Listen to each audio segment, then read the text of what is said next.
I just wanted to let you know that it's over between us. I've lost all feelings for you. I think I cannot do this again with you, okay?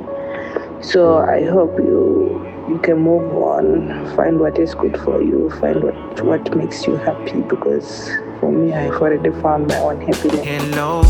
Melo. Kana pane chandakaita pauri nskazive chimboninzwisisa iwe aiwa chimbonинzwisisawo handimbokupikisa asi time ine mari yandaspenda pauri ndichikuitisa iwe aiwe chimbonimirira iwe apo wazodibisa but I've been trying be there for you zvikuramba zvobatana but ndoda iwe tigodanana apo wazodibisa but I've been trying be there for you zvikuramba zvobatana but ndoda iwe tigodanana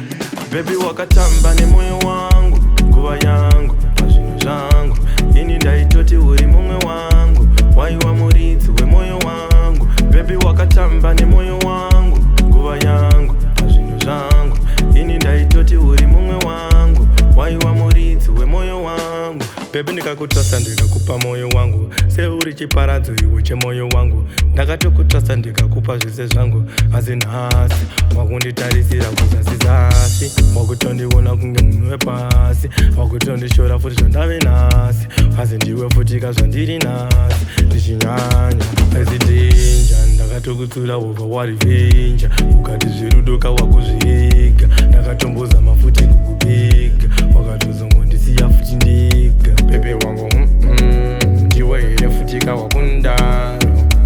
Bebe wangu sandaro ndiwe here futika wakundaro Endira here ndozowandira here tora moyo vopotsa ndozowandira here ndozowandira here tora moyo vopotsa ndozowandira here ndozowandira here tora moyo vopotsa ndozowandira here ndozowandira here tora moyo vopotsa Baby wakatamba nemoyo wangu nguva yangu